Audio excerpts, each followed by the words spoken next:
Hi, everyone. Welcome to the February meeting of the Linnean Society of New York. I'm Debbie Mullins, the president, and I call this meeting to order. We're glad you're joining us tonight to hear a really interesting talk by Bruce Beehler. If you think you drive a long way to chase birds, wait until you hear about Bruce's epic car trips in search of godwits. Our annual meeting is just a month away on March the 12th. We'll again gather at the Liederkranz Club to catch up with fellow members, to elect new officers and board members, to honor our 50-year members and award recipients, and to hear a fascinating talk by the 2024 Eisenman medalist, Dr. George Archibald, about his lifelong efforts to conserve cranes and their habitats. I guarantee that it will be a fun evening and you won't want to miss it. So please register now to attend. You can register and pay online using the registration link on the homepage of our website, linneannewyork.org, right under the photograph at the top of the page. Or you can mail in the registration form you received by mail along with your check. This meeting is only open to members, so if you forgot to pay your dues last fall, please take care of that now. If you're not a member, we invite you to join. The application form is on the website, linneannewyork.org/members, but we will need to receive your application by March 1st.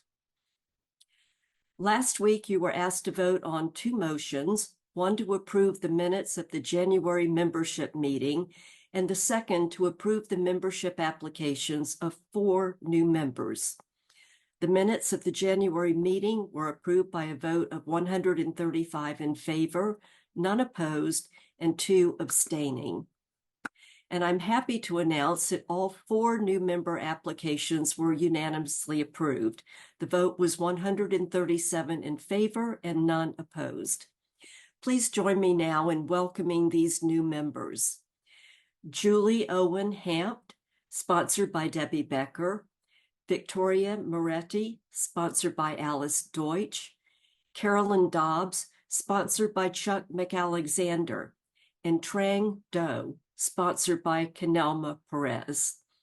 I offer each of you a very warm welcome. We're very happy to have you as new members of the Society, and I look forward to being able to meet you in person, perhaps at the annual meeting or on an upcoming field trip. As I said before, if you're not a member, I encourage you to join. We have a very full roster of field trips as well as outstanding lectures that take place every month from September through May. The membership application is on the website, linneannewyork.org/members. If you need a sponsor, please feel free to list me, Debbie Mullins, or any of our board members as your sponsor. The sponsorship application is not intended to be a barrier to membership. Everyone with an interest in birds and natural history is welcome to join. And now let's move on to our program. As usual, we've disabled the microphone and the chat function, so please use the Q&A feature to submit questions for Dr. Beehler. Following his presentation, Vice President Doug Futuma will moderate a question and answer session. Tonight, we're very pleased to have Dr. Bruce Beehler, an ornithologist, conservationist, and naturalist, as our speaker. Dr. Beehler is currently a research associate in the Division of Birds at the Smithsonian Institution's National Museum of Natural History and a scientific affiliate of the American Bird Conservancy. He has spent much of his scientific career studying birds in their forest habitats and working for their conservation. After conducting doctoral field work in Papua New Guinea, Dr. Beehler worked for 10 years at the Smithsonian's National Museum of Natural History, followed by stints at the Wildlife Conservation Society, the U.S. Department of State, Conservation International, and the National Fish and Wildlife Foundation. He's the editor of book reviews for the Wilson Journal of Ornithology and associate editor for the Bulletin of the British Ornithologist Club. Today, he carries out natural history studies and writing focused on wildlife and natural places in North America. The title of his talk tonight is 30,000 Miles in Search of Godwits, from the Mexican border to the Arctic. Dr. Beehler, welcome to the Linnaean Society.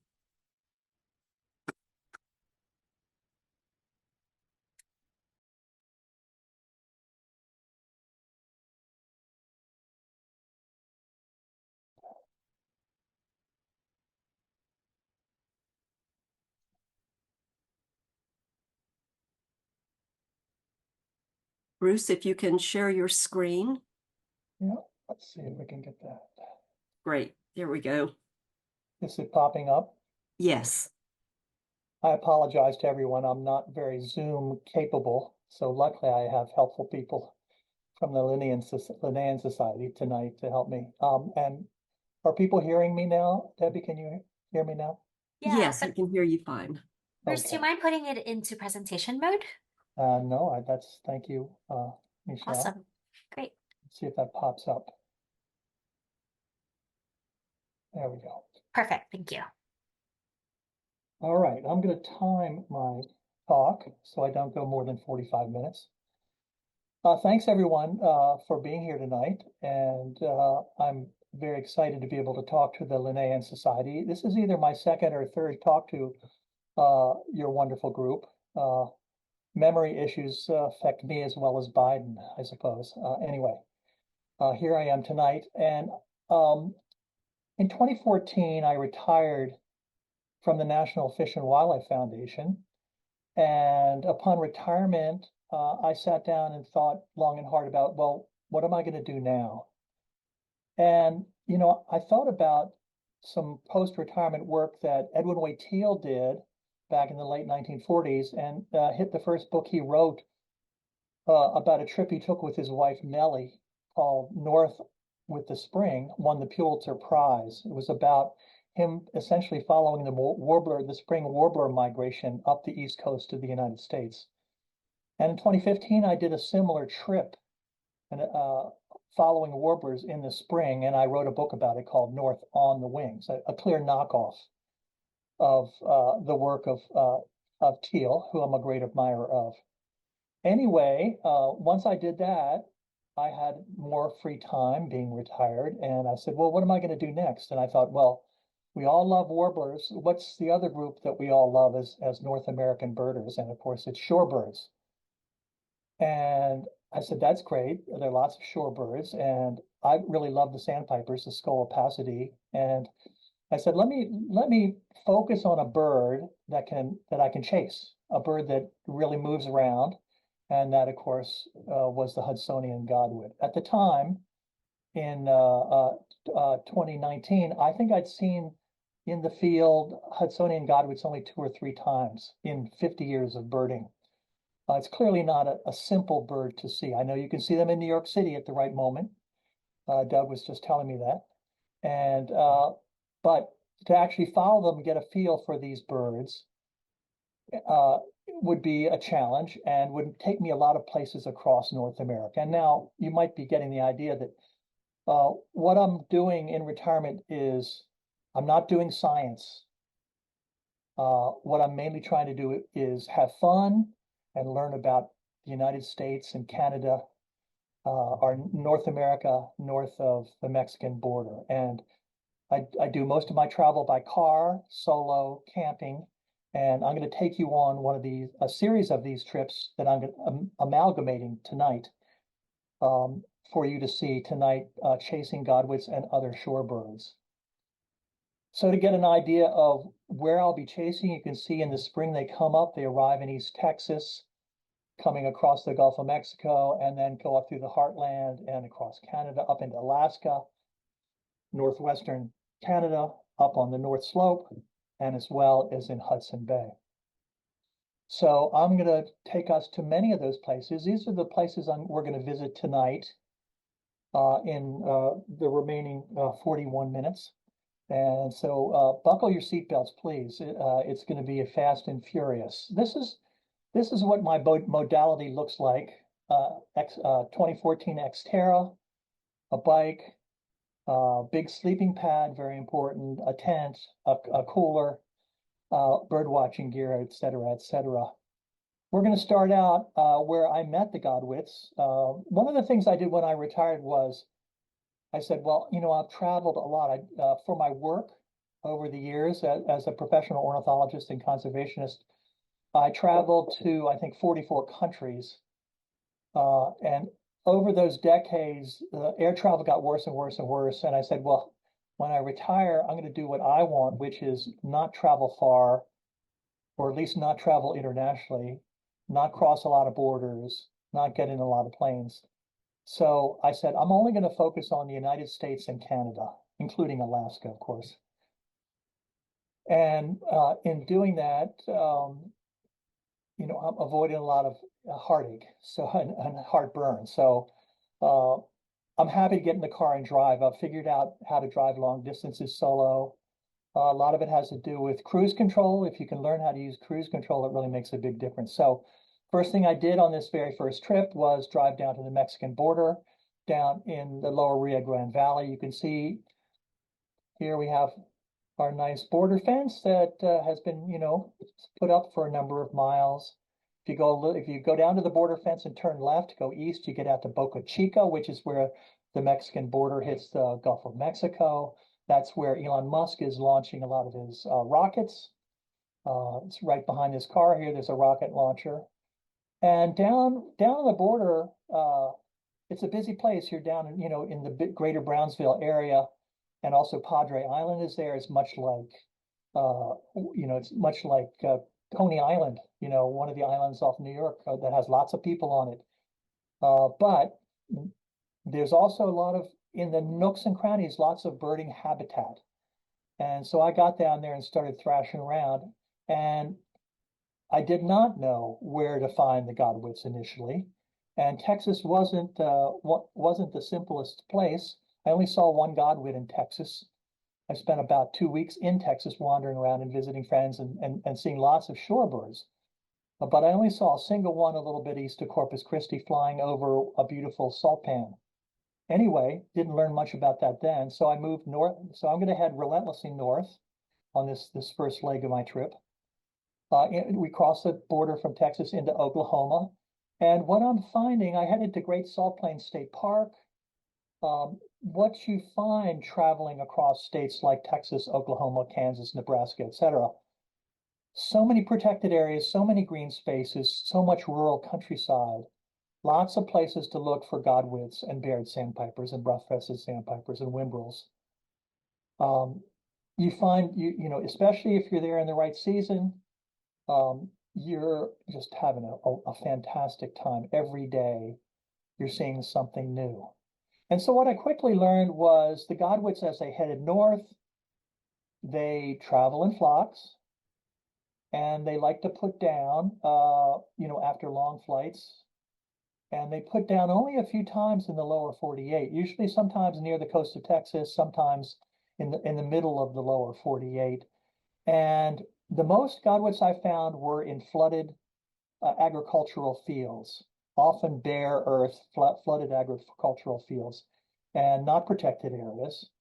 But they were there, and they're dropping out of the sky like snowflakes. I moved on to Kansas. I visited a number of protected areas. I hung out at Cheyenne Bottoms, which is a famous shorebird locality. Again, I didn't see a single Godwit in any of the protected areas I visited, either wildlife refuges or state parks or state reserves or wildlife management areas. But there they were, you know, if you on the side of the road, you could see them from a long distance. Often you would be alerted to them because you'd be driving along at 70 miles an hour through the countryside. And there you'd see a large flock of Franklin's gulls. They almost glow pink in the distance if it's a sunny day. And the Franklin gulls are basically identifiers for a good habitat for migrating Hudsonian Godwits. So if I saw Franklin's gulls, I invariably stopped the car and got out the scope and started looking. Nebraska was really a very favorite. The rainwater basin of east central Nebraska is a very important staging area for godwits. I didn't know that. No one told me that. I found that out on my own. I read about it later. And again, surprising, no protected areas, I'm sorry, no national protected areas in eastern Nebraska. It's all small wildlife management areas and other small local protected areas, and also green spaces as well. But of course, as I said, the godwits are perfectly happy. As you see here down the lower left, here's a pair of godwits. As long as there's some shallow water, they can drill into that, looking for polychaete worms or other kinds of worms or other invertebrates, and can fatten up for their trip north. Also in Nebraska, another long distance traveler, buff-breasted sandpipers, put down in large numbers. They either put down in shortgrass habitat, if you can find that, but mostly they put down in stubble fields where they're very, very difficult to see. So you might ask, so where am I staying? Am I staying in a motel? No, I'm camped. In fact, here's my car here. This is my SUV there. This is in Beaver Crossing, local reserve. It's about 5 acres with a little pond, free camping. It's do it yourself. There are no campsites. There's just an outhouse. And this gentleman, this is Tony Smith, who I made friends with, who lives in these sorts of places. So I met a lot of people who were, out in the ether, traveling around. Tony, a retiree, doesn't have a permanent home. He carries his home with him. So this is home on wheels. He's got this truck. He tows a house. He's got a second car that he tows as well. He's also got this solar bicycle. So we talked a lot about, he's an engineer. He's got solar panels on his house as well, as you can see up here. And he lives in the countryside. He travels he likes to see his grandchildren. So he travels from children to children to see his grandparents who are scattered, see his grandchildren scattered around Nebraska. And also you see other birds that are not here, just right next to my car. 2 adult male Baltimore Orioles fell out of it.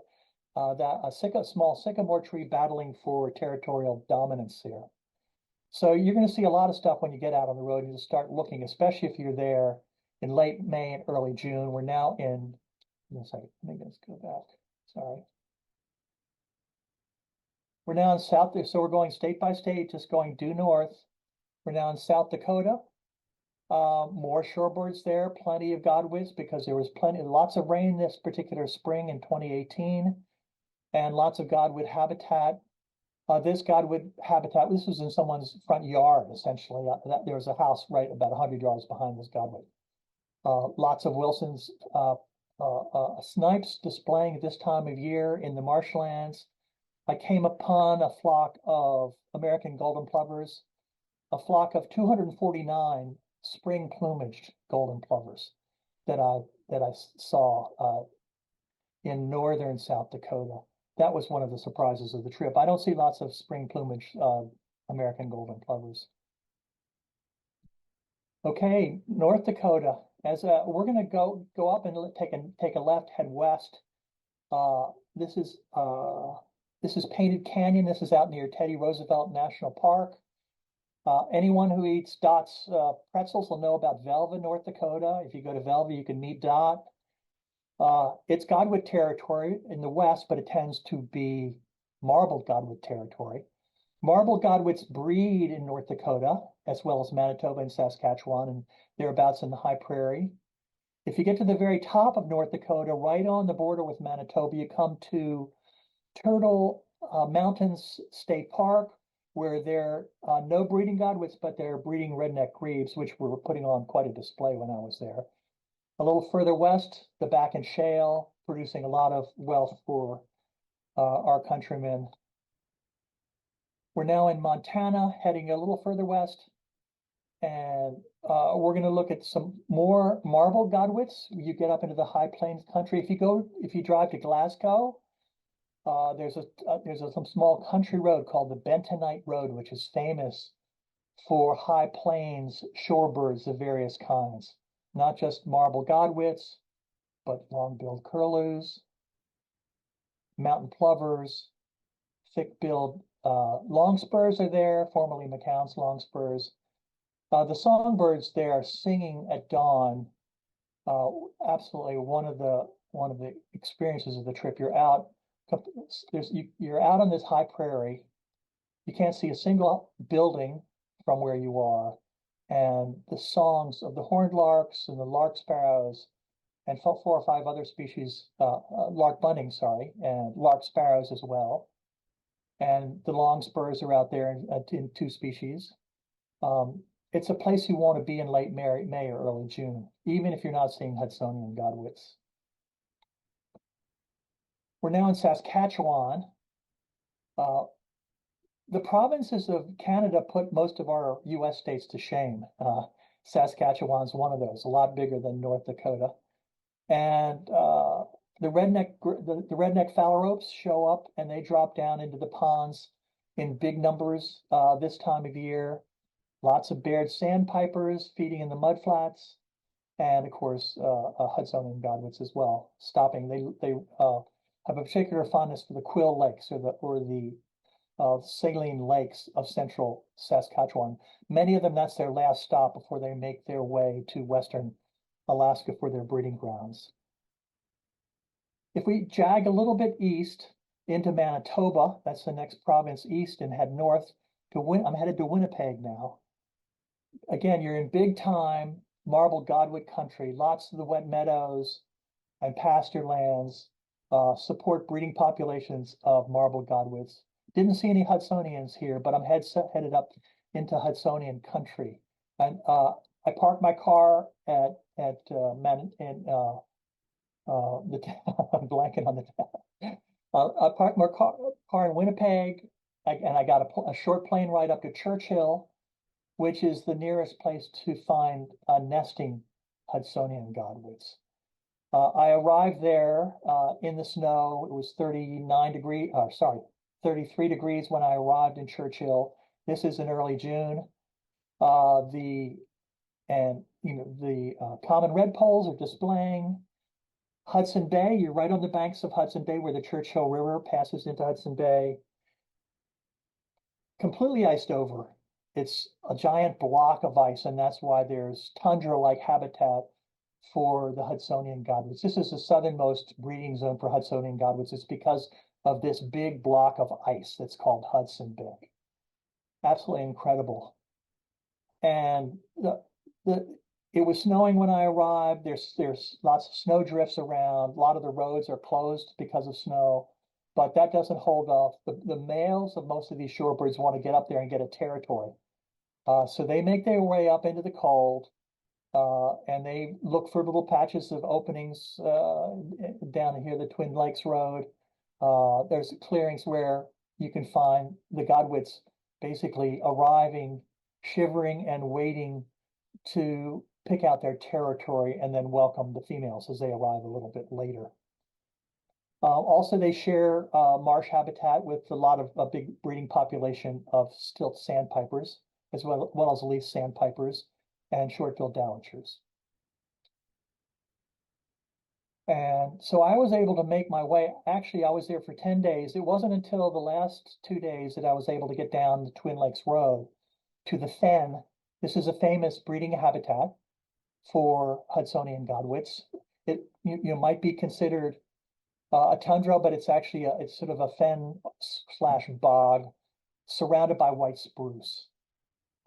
It's a glorious place to be in early spring in Churchill because, again, all the birds are arriving, the hormones are pumping, and everything is singing and making display flights. Here's a Hudsonian Godwit male singing, doing a display flight over his newly found territory. Here's a leaf sandpiper, again, displaying on its little hummock where it's probably the female's gonna put a nest.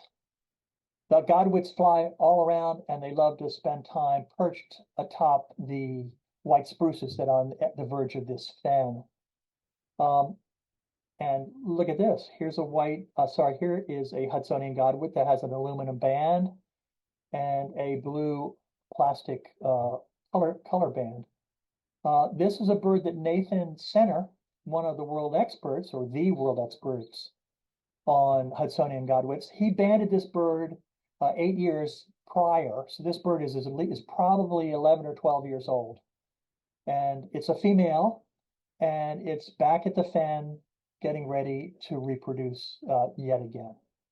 Quite a remarkable thing. I was staying at the Churchill Northern Study Center. I can recommend it to everyone. It's a wonderful place. It's like a little university field station, only a couple miles from this fen, out a little about 10 kilometers east of Churchill itself. A wonderful place to stay because it's filled with researchers doing all sorts of interesting research work. So after my stop in Churchill, we're now jagging back to Alberta. This is actually a different year now. And I'm going to head north to another Godwit breeding site. So here we are in central Alberta. Here's that western population of willets that breed out in the high prairie. Of course, one of the classic high prairie birds is upland sandpipers. Not terribly common, but you do see them. You see them every day, but in low numbers. Here is Buteo regalis. I can't remember the English name now. Not Harlan's hawk, but ferruginous hawk out in the plains. And just to give you an idea, just driving long distances, I drove anywhere from 400 to 800 miles a day. And of course, Alberta, you know about the tar sands of Alberta. Lots of petroleum products generated to make money for the Canadian people. And if you get to northwesternmost Alberta, this is in Whitehouse, a little town. You can see I'm at the very first start. I've been going through the high plains, which is all essentially treeless, getting to those first white spruces in northwestern Alberta as you head up towards northern British Columbia and the Yukon. It gives you an idea of my happy tending situation. I'm just in someone's little private campground. There's a nice little bog here that had Wilson's snipes doing their winnowing at night. For me, if I have a picnic table, I'm good to go because I have my tent, I have my car. I can cook here with my gas stove. Got my bike for traipsing around on back roads. And that's mainly what it looks like when I'm on the road. We're now in northern British Columbia. This is in Muncho Lake Provincial Park. Big populations of woodland bison, Barrow's golden eyes in little openings in the ice-covered lake, Dall sheep, Swainson's hawks breed this far north. Lots and lots of porcupines coming out, sort of waking up for spring, and lots of big rivers and beautiful vistas. Here's a cross fox crossing the road. Vistas, they get better and better and better as you drive up the Alaska Highway north and west. This is in the bottom of the Yukon, looking north and westward. Just more vistas. We are now in Alaska. We're now right near Anchorage, about a 10-minute bush plane flight from Anchorage in a place called Beluga. I'm there because I'm shadowing Nathan Center. I shadow him a little bit, finding his Godwit in Churchill. He's now doing most of his work in Beluga because he's got a nice big population of Hudsonian Godwits breeding there. It's convenient. He grew up in Anchorage, so it's basically like his backyard, and it's a beautiful spot, and shorebirds around. Okay, and here we are in a bog or a muskeg. They call it muskeg up there sometimes. Again, a lot like what we saw in Churchill. Mostly white spruces, some tamarack, and some black spruce. Here's Nathan. Here's his wife Maria, and this is one of his graduate students. They have just captured a female on the nest. Here's the female he's holding. If you look over here in the lower left, here's a female sitting on the nest. They don't like to pop off the nest because they're so well camouflaged that they feel that, better just sort of wait. So Nathan and his group take advantage of that. They simply just string out a mist net, walk up to the nest, and just gently lay the mist net down over the bird. The bird pops up into the net and they just extract it simply and do their work. That female was sitting on 4 eggs. Godwit nests almost invariably have 4 eggs. Most shorebirds almost invariably have lay 4 eggs. And most of the nests look like this. They're a depression on the ground, often in tundra or in boglands. And the birds have that wonderful speckling on their back that makes it very, very difficult to see them. We also found a nest of a short-billed dowitcher that same day. Here's Maria checking the breeding patch of that short-billed dowitcher. So I spent 2 weeks up here with Nathan and his crew. And it's just, Alaska is, if you haven't been there, it's the best. You want to get there in the right season, get there early enough while things are still going. The bog, Nathan worked at 2 bogs, North Bog and South Bog in Beluga, and both were spectacular. I spent most of my time in the North Bog, filled with nesting birds, Bonaparte's gulls, small-billed gulls, lots of Arctic terns, lesser yellowlegs, and a number of dowitchers. It's just filled with things. And now let's just take a look through. I drove across Alaska a couple of times. Alaska's a funny place. It's a little different. The background, this is country living in Alaska here. Usually everything's there. You got the store with the cold beer, you got all the leftover things that maybe not working quite as well as they used to. And then you turn around and you look up and there's Denali, in the sunlight. And or you look over and there's the Chugach Range. This is Arctic Valley, just a little bit east of Anchorage. Up on one of these ridges, I walked right up to a rock ptarmigan, a bird it's to have fun. I left that bird on that rock. It never flew away. I photographed this photograph I was taken with an iPhone. I was that close to the bird. Lousewort and another beautiful, in the springtime, of course, lots and lots of alpine flowers. I parked my car in Anchorage, flew to Nome, which is about a 45-minute flight to the north on the Seward Peninsula. That's a place, if you like Godwits, you're going to find your 3rd species of Godwit for North America. That's the bar-tailed Godwit. That's this one here. This is the male.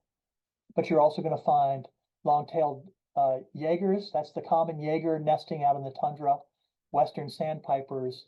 And down low, in the low wet tundra, you'll find Pacific golden plovers. Up on the hills, you're going to find the American golden plovers nesting. Nome, when you fly to Nome at the right season, the plane is filled with birders from all over the world. And when I flew in, I looked up and, when we were going through picking up our bags, there were birders I knew from Montgomery County, Maryland, neighbors of mine, fellow birders. And so we got together and birded while we were there. Nome is great because it's got a fair number of roads. So you rent a car and you drive the tundra roads and look for things, and you find amazing things. Muskox, not a bad thing to see in the morning.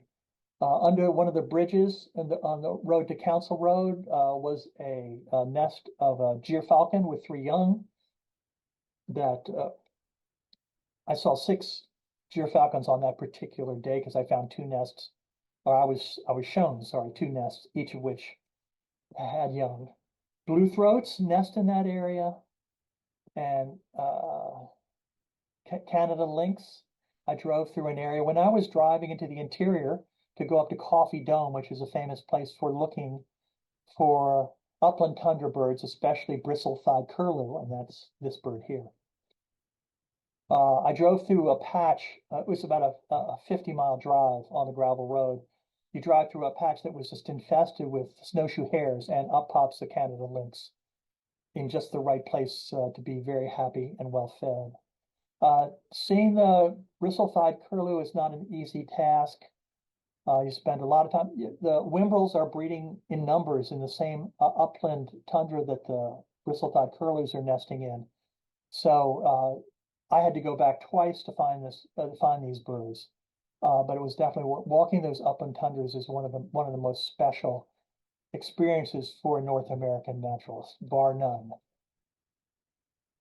And even in downtown Nome, if there's a pond, there are going to be red-throated loon pair, hanging out. There's lots of great things. Walking through the tundra, absolutely amazing. I spent a lot of time. I'd park the car. I drive into the back country, park the car, and walk. I'd walk for 2 or 3 hours at a time. Just walk cross country in the tundra.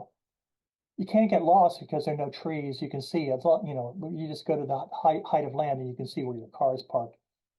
The tundra itself incredibly diverse with all sorts of tiny dwarf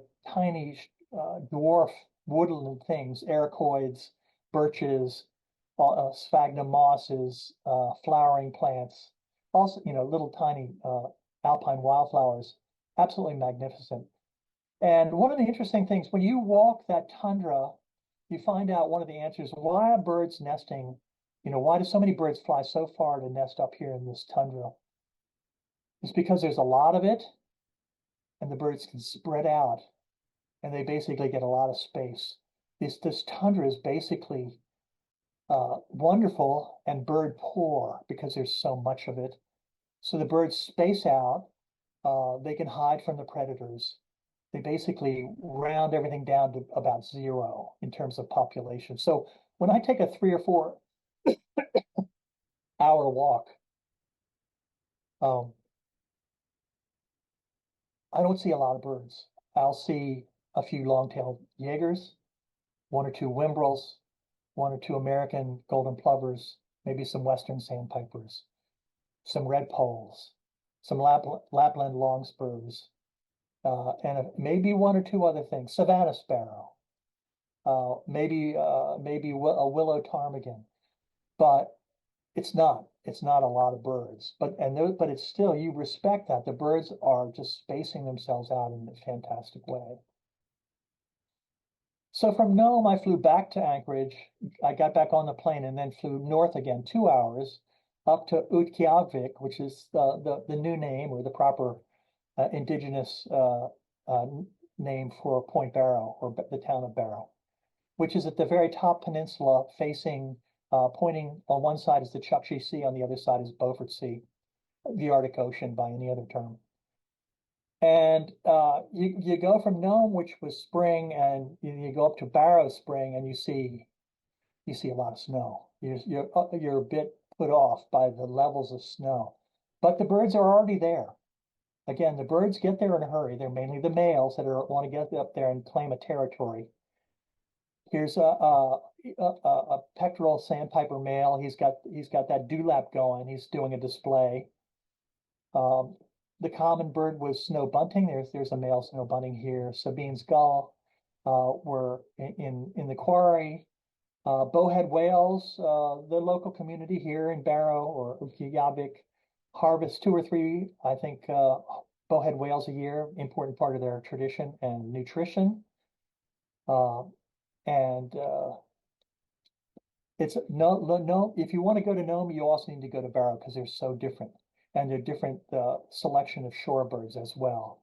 The Dunlins are displaying up there. You get redneck stint.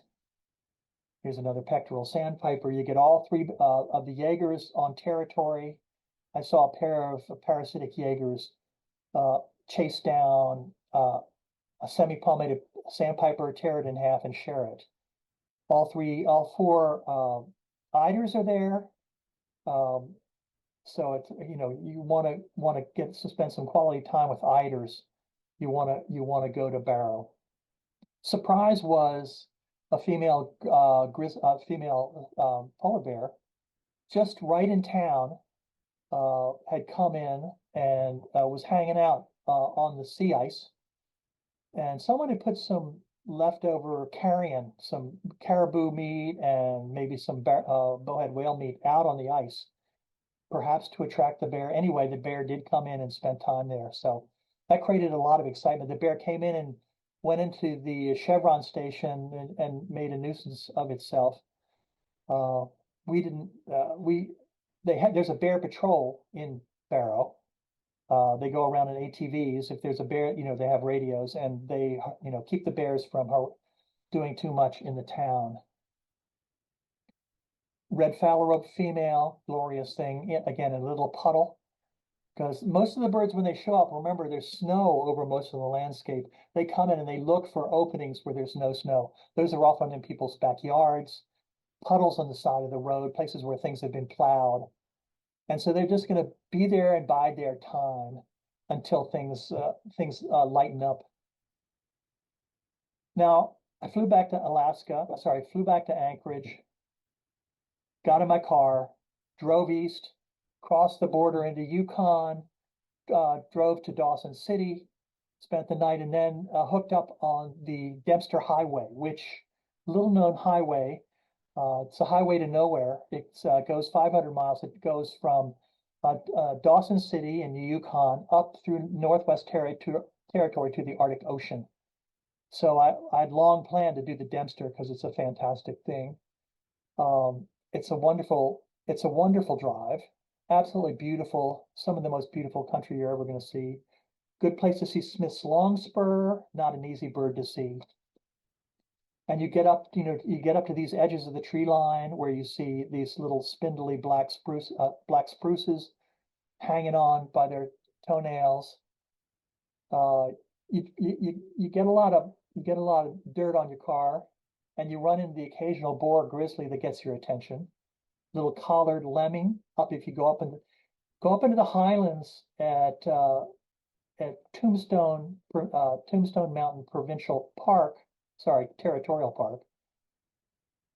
You want to go up into the high country, up into the high rocky tundra in search for surfbird. Another one of those specialized sandpipers lives along the shore, the Pacific coast all winter long, spends the summer high in the Arctic interior, far from any salt water. So I went up onto Surfbird Ridge in Tombstone Park, hunting for surfbirds. No luck. Did get, this is a lifer for me, this collared pika. Again, just to give you an idea of how luxurious life is here. Here I'm in Tombstone Territorial Park. This is a late breakfast. I go out, do some birding, come back, have breakfast, then go out, look for things like grizzly bears. This is a sign, I think, announcing crossing of the Arctic Circle. That's always a fun thing to do that. And in some places, you get to a protected area where it's tundra for hundreds of miles around. You get into an area, you get large white spruce stands. You're protected because you're in a river gorge. This is a famous place where the porcupine caribou herd comes through in the autumn, and it's a traditional hunting place for the Gwich'in people, where they would harvest the porcupine caribou. That's Surfbird Ridge. No luck up, but I didn't see any surfbirds up there. I did see a number of American golden plovers on territory, lots of red poles, savanna sparrows, a few other things that I've forgotten. But just the vista from up there, pretty fantastic. And the habitat just behind my car, that's prime Smith's longspur habitat. If you keep driving on this Dempster Highway, it comes to an end. It actually gets to Inuvik, which is the territorial capital, territorial capital. And then there's an extension road, goes another 60 miles to Tuktoyaktuk, which is on the Arctic Ocean. I drove up there, parked on the road comes to an end. You park right at the end of the road there and wait for sunrise, and or actually sunset, because the sun rarely sets this time of year.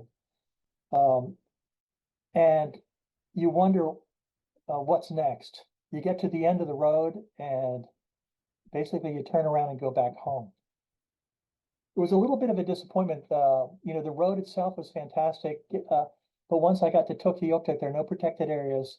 I wasn't able to get into the Mackenzie Delta where Hudsonian Godwits actually breed. I hadn't made the proper plans to do that, so that was a little bit of a disappointment. Now, we're turning around. The Hudsonian Godwits, they don't spend a lot of time up north. In late July, the males head south and the females head south and the juveniles head south in 3 different packets. And they head south and east, and a lot of them stage on the western shore of James Bay. So I spent some time there with the Canadian Wildlife Service. For many years, have had a shorebird survey in the autumn there. It's a wonderful place to be if you want to see a Nelson sparrow or you want to see large flocks of white-rumped sandpipers. You want to spend time with little black bears or lots of Hudsonian Godwits passing by. It's an amazing thing. And so I basically hung out and looked over the shoulder. This is Doug McCrae and Ross Wood. These guys are Canadian wildlife people that have been working this area for decades, and it's great spending time with them. Ross is putting a nanotag on a lesser yellowlegs, a species that's declined precipitously of late. We're staying in a hunting camp of the Moose Cree. This is here up on Long Ridge Point, and it's again another one of those special places because so many birds are passing by. We did shorebird surveys every day, long walks of anywhere from 5 to 8 hours of brutal conditions. Okay, I'm now back from James Bay. We're in Quebec. We're headed east, following the route of these godwits as they fly. They want to head to the Atlantic Canada and New England, and then they're gonna take off heading south across the Atlantic towards South America. In Quebec, a place like Tadoussac, a birder's paradise, especially in late May when you get those fallouts. There were the two famous fallouts in the last 10 years, where more than 500,000 warblers were counted in a day, wood warblers. I wasn't there for that, but you're right on the St. Lawrence River. You can see belugas, you can see humpback whales, you can see lots of Blackfoot kittiwakes, and even migrant whimbrels.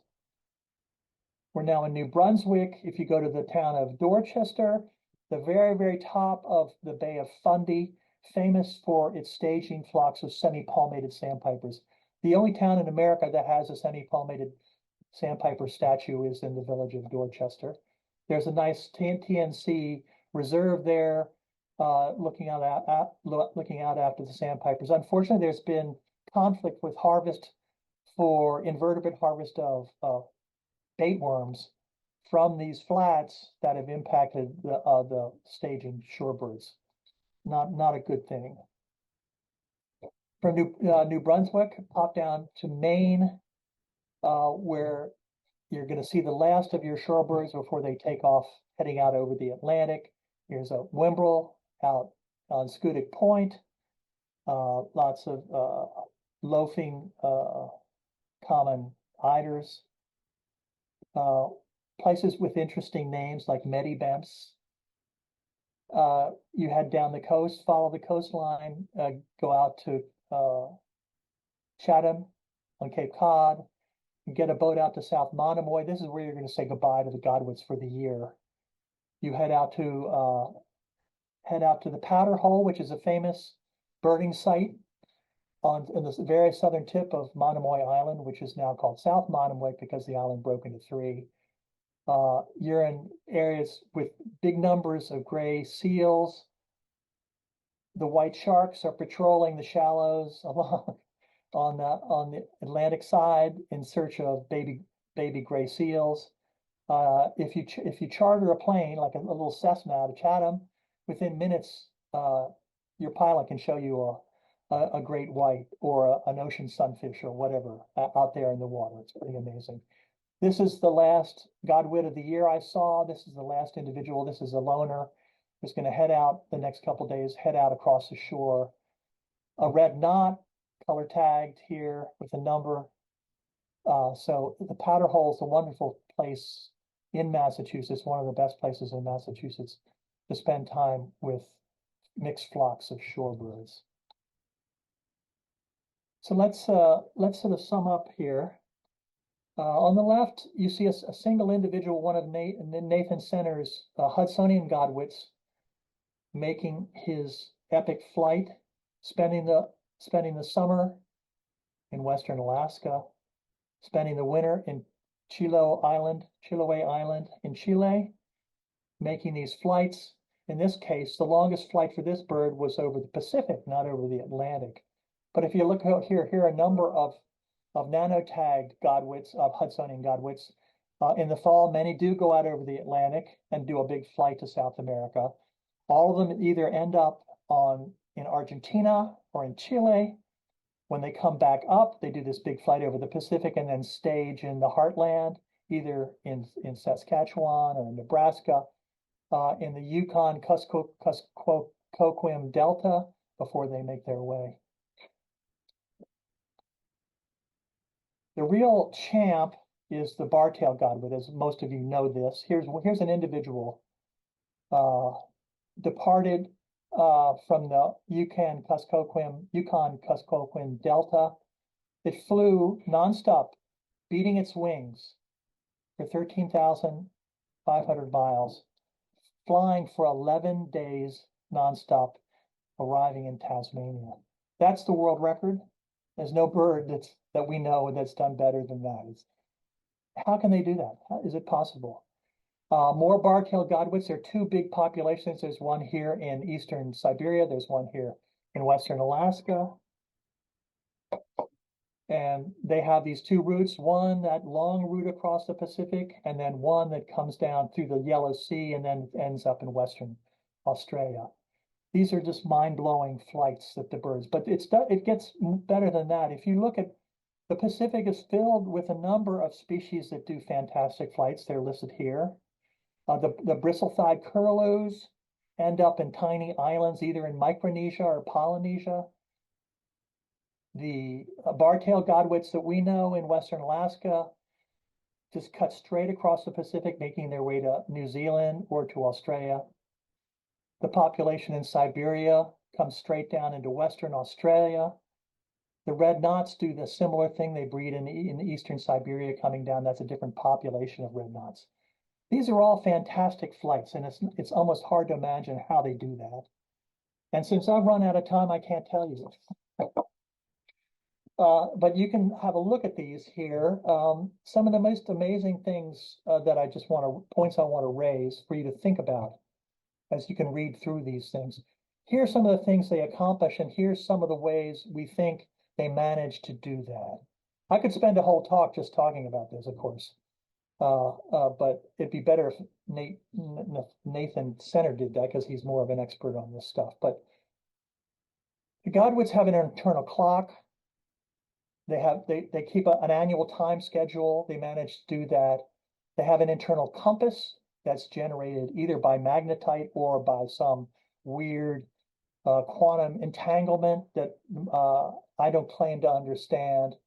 So they've got this compass, and what they really have, if they put together all these different senses, and they're all listed here, or at least some of them are listed here. And they essentially have what we have, which is a GPS. Just like, my iPhone GPS can get me to the store that I don't know where is.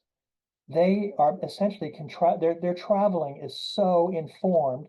And if you watch the movement of these birds, especially if you're watching those bar-tailed Godwits traverse the Pacific, they're actually able to pick their elevation, their altitude above the ground to get the best winds. They're able to predict large weather patterns, so they have good winds for their whole flights.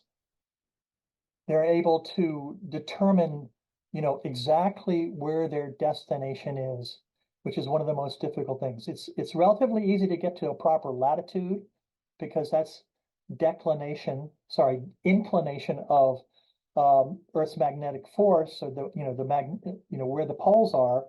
Declination can tell you about latitude, but the east and west, the longitude, much harder to determine, and has to be calculated through detection of declination plus another of other measures, sunlight, sunset, due north, things like that.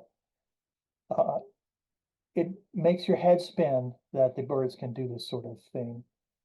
A recent Scientific American article tries to explain the quantum entanglement and how the birds use cryptochrome in their retina to navigate.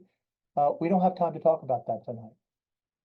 I want to say some things about Alan Messer, who has done a number of beautiful illustrations for the book I'm writing about Godwit migration.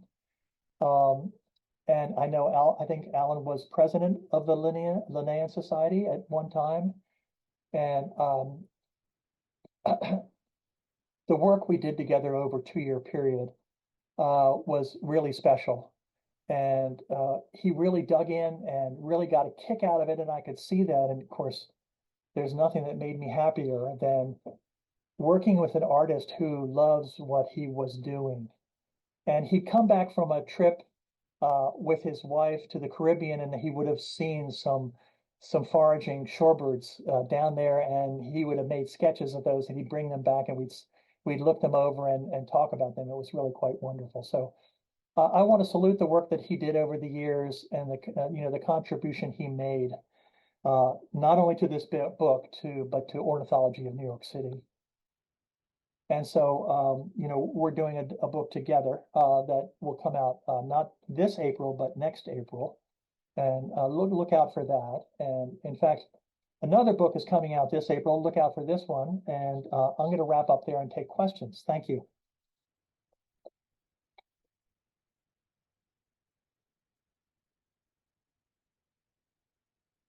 So I guess, here we are.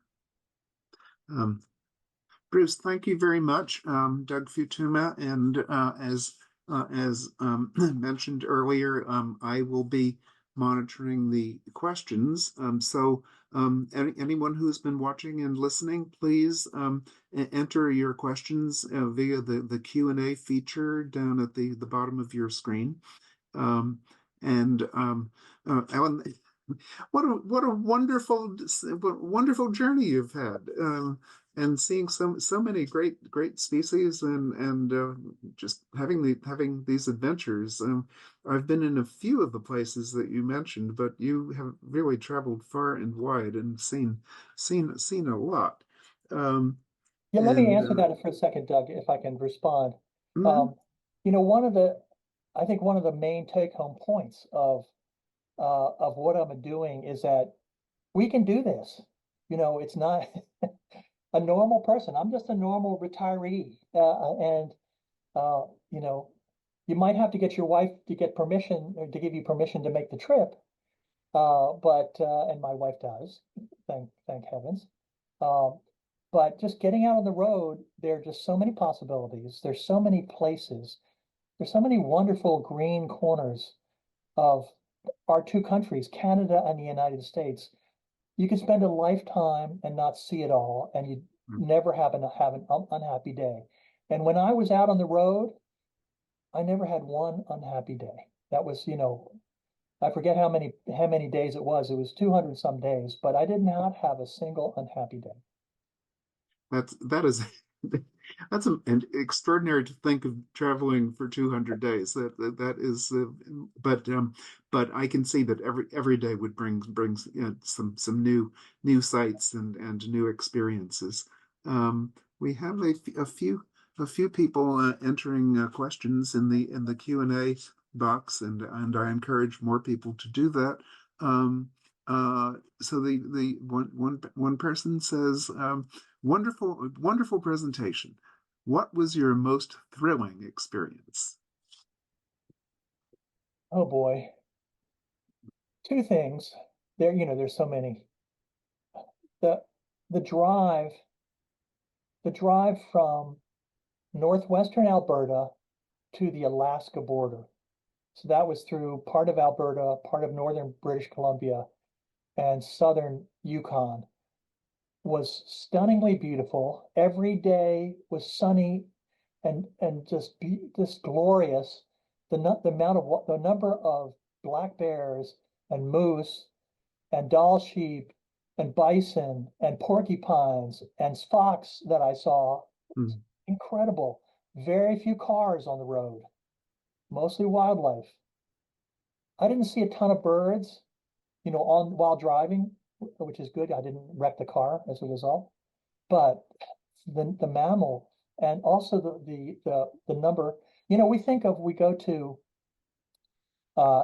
Yellowstone, Grand Tetons, Glacier, and Yosemite, three magnificent places. And then you see those and the scale of those, and then you compare to what you see when you get up to the border between Alaska and Yukon, and the number of mountain ranges that you forget about, that have mountains that go to 15 or 16 or in one case 20,000 feet. It's just incredible. Mm-hmm. And I've forgotten what the other, yes, okay. So in terms of a bird, the most special bird experience was no doubt spending some time alone with a bristle-thighed curlew up on top of Coffee Dome. Now, it's probably a bird that hundreds of birders are seeing, so there's nothing special. That bird is, because if it happens to have a territory on Coffee Dome. I didn't mind sharing it with others. To hear it, take off and then do its flight song, that's a special bird. To think where it goes, heading, for a few weeks after I saw that, only a few weeks after I saw that bird, it headed south and east, towards the Northwest Hawaiian Islands or down into Micronesia or down into Polynesia to go crack eggs of albatrosses or Laysan albatrosses or some sort of tern or something like that. Yeah, just a fantastic bird, and certainly one of our rarest birds. Years ago, I did a wings tour of Alaska, and walking up this hillside to see the bristle-thighed curlews up there was, definitely a high point. Really remarkable. You may have seen the same bird. That's right. Could be. It could have been. Remember, these birds live 10 or 20 years. Well, we have a few more questions coming in. So a couple people ask about safety concerns, and specifically, number one, camping in grizzly territory, and two, communications when out of cell phone range. Yeah. Okay. So the grizzly issue, camping with grizzly, so I brought with me a anti-grizzly tent fence, electric fence. So I had that. And of course I had bear spray. But I did lose sleep over that. My trip to the far north, that trip to the Arctic Ocean was delayed for 2 years. So I had 2 years to sort of toss and turn about grizzlies and tents. And I never set up the fence, the grizzly fence. I never felt like a grizzly was bearing down on me. And I only saw 3 grizzlies on that trip. All 3 were boars. All 3 were running at high speed from my car. One was more than a half mile away and was still terrified of my car. I think these are wild creatures, and they don't like us because, a lot of people spend a lot of money getting a tag to shoot a grizzly in lots of places, especially in Alaska. So it turns out that, I do think if you're in Glacier or if you're in Yellowstone or, thereabouts near, greater Yellowstone ecosystem, yeah, you do have to be careful.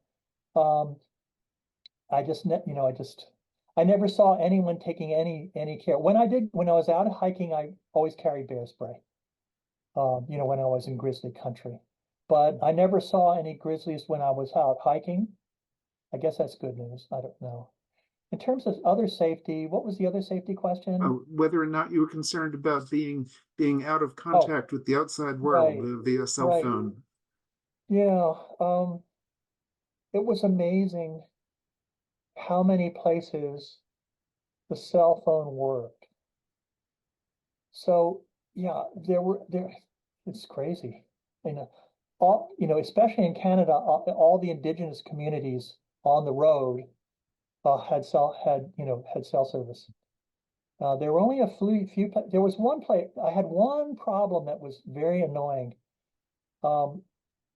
in Alaska, I made a call to my carrier about my cell service. I said I wanted to improve my service, and I got into a tussle of some young person I was talking to who was overseas taking my call. And I think he didn't like some of the things I said, so he turned off my service. So he turned off my service to my phone and my wife's phone in Bethesda and my daughter's phone in New Oh York my City. God. And it took me now, so I had no phone service. And my carrier doesn't exist in Alaska. So how do I get my cell phone service back? I have a phone that doesn't work. So I had to go to a competing carrier office in downtown Anchorage. I spent 9 hours there using their phone to call my cell carrier and fight with them until they turn my service back on. Because your service is fine. You don't have any problems. No, my phone doesn't work, and my wife's phone doesn't work. It took 9 hours, and luckily I was in Anchorage. So that wasn't the happiest day. That was, I was happy at the end because I got my cell service back. So, I suspect that I hope you didn't have too many more adventures of that kind. Yeah. Another question, here's a question about Hudsonian Godwits. Am I right that Hudsonian Godwits are thought to have the smallest overall population of the Godwit species? And what is the current population estimate? Yes, the answer is yes. And the current population estimate is around 60,000. And the decline, Hudsonian Godwit decline since 1980, I think, has been on the order of 70%, or maybe it's 80%. Oh my God, really? Based on, yeah. So there's a paper, there's a paper that a published paper that talks about shorebird, scolopacid shorebird decline, and the numbers that they published, which I believe are hair-raising, they're terrifying, absolutely terrifying. Do we know the causes of such an enormous decline? Is it lack of wintering range or That's something dangers en Nathan route or Center's what? working on.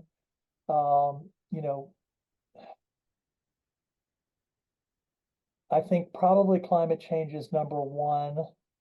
Different aspects of climate change, disconnect, seasonal disconnect. But Nathan Center's done a lot of work on this, and he's published several papers about this and has not really cracked the code on it. But it's scary. Okay. Next question. Someone would like to know the name of the place in Manitoba, in Montana, where you heard all the bird song, and maybe we have people interested in going there. Where was that? Bentonite Road is it's actually, if you go to eBird, it's a famous, it's a famous eBird locality because it is absolutely, it's not, no protect. I think it's probably BLM land mostly, but the local farmers don't believe that. They say it's my land. there are no signs or anything like that. It's probably federal land that's all leased out to rangeland people.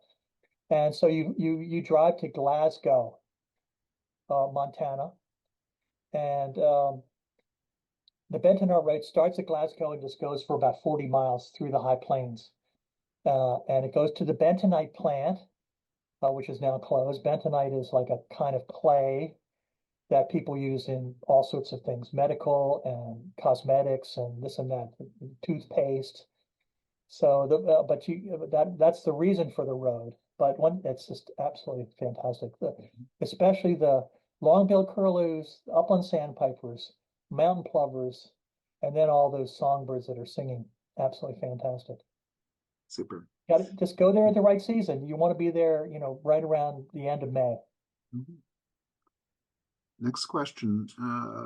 How does nano birding work? Not sure. Well, they're nanotechnology. So there's, the motives. Maybe is that the question? I don't know. So I'm not sure about nanobirding. I don't know. Did you refer to nanobirding?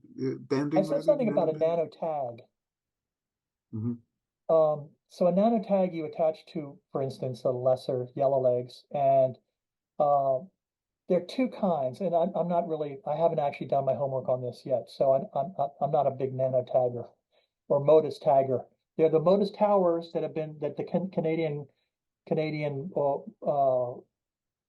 Birds Canada set up, and we have them in the United States. So people set up towers in their backyard, and it becomes a part of a private, sort of a community network where as tagged birds fly by, they ping the tower, and then the tower puts it into a giant database, and people find their birds. So it's a poor man's version of a satellite tag. Satellite tag costs like, I don't know, several $1,000s. A nano tag probably costs $10. Next question. You showed pictures of all these wonderful birds. I think of them as shorebirds because I only see them on the beach. How did this amazing life cycle of high prairie and tundra nesting emerge? Is it only the otherwise untapped resources? That's a great question. Basically, why aren't the shorebirds on the shore? Right. Yeah. So the amazing thing about the family is that they're super evolvers. They're not only super migrators, but they've really pushed the envelope in terms of what they can do on planet Earth. Apparently, it's a lineage that started in the north. Of course, it's an old lineage. It goes back to Paleocene or Eocene, post-Cretaceous. And so there were lots of cycles of hot and cold that they evolved through. But the code that a bird like the bar-tailed godwit cracked was to live its life entirely in the height of summer or the height of late spring. When resources are richest and when the days are the longest, when you can just have the most fun reproducing or just putting on fat. So they do that by firstly, breeding up in the far north where there's eternal sun, eternal daylight. And they got that, when there's eternal daylight, all the invertebrates are reproducing like crazy, whether they're marine or aquatic or terrestrial. So you have these habitats where the sun is above the horizon 20 hours a day or 24 hours a day. Everything is going gangbusters, but that doesn't last, as we know. And then the birds, when the slightest, they spend very little time up there. They only spend about 2.5 months maximum. And then they take their time headed south because they're not in a hurry. They don't have to reproduce.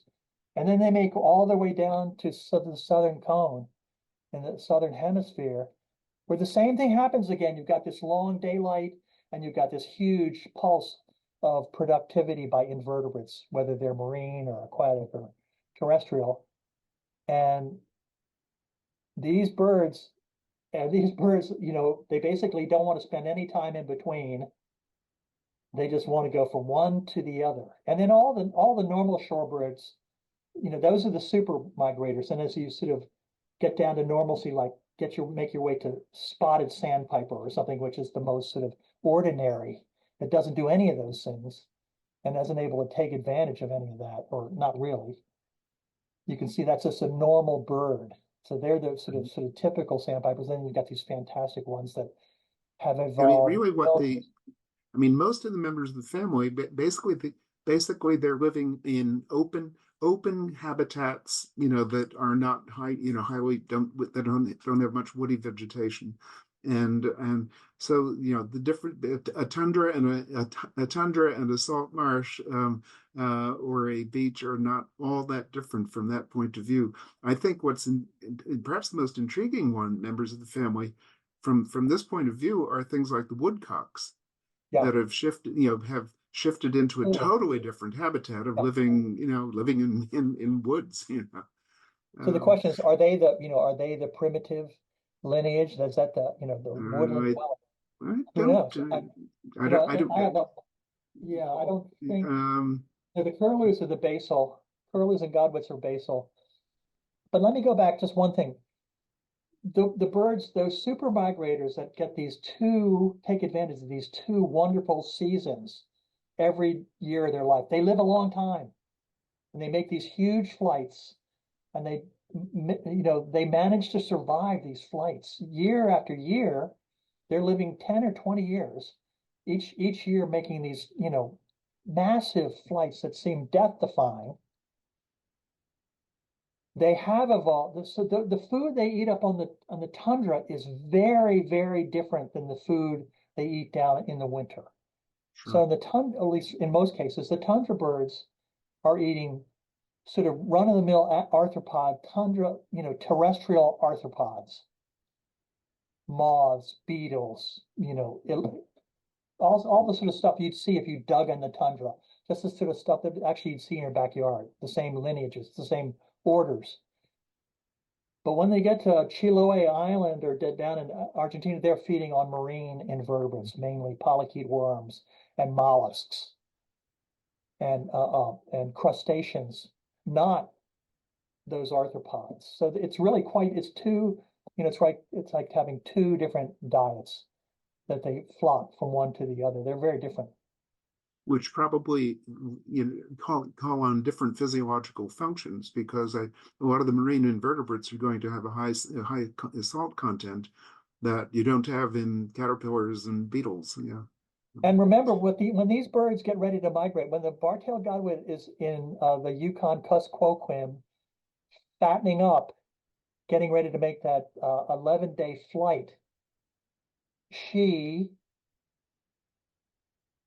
forces the atrophy of her stomach, her gizzard. After she's fattened up, she gets rid of all her alimentary organs. She just basically she turns them off and they go away. They actually become tiny. And then when she gets back, then they grow back. How do they do that? That's wild. But here's the most crazy thing. Let me just the craziest thing of all. Think of the bar-tailed godwit that does that flight from Alaska to New Zealand or Tasmania. The adults leave the young, remember, at the nest or at the creche, not at the nest, but they leave in the tundra. The adults are gone. They never see their young again, apparently. The young all get together like just an annoying group of youngsters. And on their own, they've never been anywhere in their life. On their own, they make their way across the Pacific Ocean. And at least some of them, I don't think it's half, it's less than half. Some percentage of them actually make it that whole flight across. How do they do that? No one's told them how to go, where to go, how to go. So you think about all the navigational issues, quantum mechanics and all that stuff. You're talking about the adults who've already been there. How about the birds that have never actually been to New Zealand before and somehow they make their way there? How do they know they want to go to New Zealand? It's crazy. So, it's astonishing clearly that somehow or another is encoded in genes. And those genes are presumably determining brain functions and presumably particular neural pathways that are telling them exactly what directions to head in with reference to the position of the sun or stars or whatever. It really is astonishing. There's one here's one more question. Rick says, thank you, Bruce. What was your sense of the awareness on the part of First Nations people of just how scarce and now precious some of these shorebirds are? Are they being involved in any considered conservation efforts to help shorebird populations? I spent way too little time talking to First Nations people. I spent time with them in Utqiagvik and in Tuktoyaktuk. Those were both First Nations towns. So I was able to meet and talk with people about this. But, we talked about sort of higher order stuff, politics and stuff like that, and not about shorebird conservation. So I don't, sadly, I don't have an answer to that question. It'd be good to ask Nathan Center when he gives a talk to Linnean Society. about his Godwit work to that, because where he works in Beluga, Tuktoyaktuk is a First Nations community right next to the bogs where he works, and I suspect he spent a lot of years up there, so hopefully he could have a good answer, unlike my miserable answer. I just have, one more question, not so much about Godwits, but some of the other species that you encountered in the prairie kinds of habitats that you were driving through. And quite a long time ago, like 20 years ago or so, I did a certain amount of driving around in those areas, basically collecting beetles for my research. And so I got to see things like marbled godwits and upland sandpipers in a number of the regions that you drove through. And I was curious about how often you encountered those, in particular upland sandpiper, which you mentioned at once in your talk. And at least we here in New York we think of the upland sandpiper as a bird of the past almost. I mean, Penn it is State Prairie, right? Yeah. Out of Long Island. I used to read out there. Not common.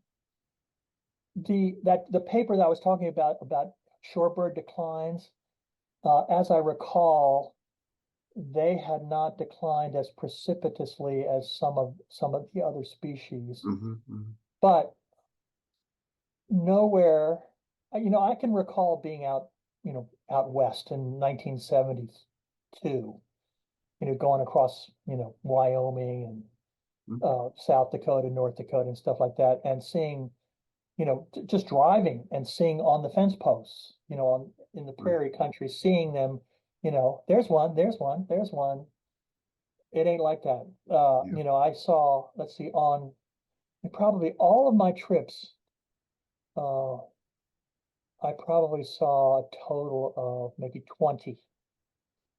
I probably saw a total of 50 or 100 marbled godwits. And I probably saw maybe 500 Hudsonian Godwits, just because I was looking at them more, assiduously. But I think the take-home point of that paper, I'm hoping it's wrong, but I'm pretty sure it's right. The paper that I was reading yesterday just said it was based all on East Coast work on, it did a meta-analysis of all the East Coast shorebirds and documenting decline. Can you just tell me the reference, who the author of that paper is and what journal? Not if you have to look it up. I just thought you could it's right here somewhere. If I can find it. I might have to send it to you. Yes. Why don't you send it to me? Okay. I'm in the middle of writing a book, so. Okay. Sure. I know what that's like. So, I'm sure Bruce, thank you. So, thank you so much. This was a most enjoyable and really informative talk. I think many of us are envious of your experience, and I suspect who knows, maybe some of us will try to emulate some of it. Thank you so much. Really appreciate it. And hopefully next time in person. Absolutely. Okay. Good night, Bruce. Thank you, Good night, Doug. everyone.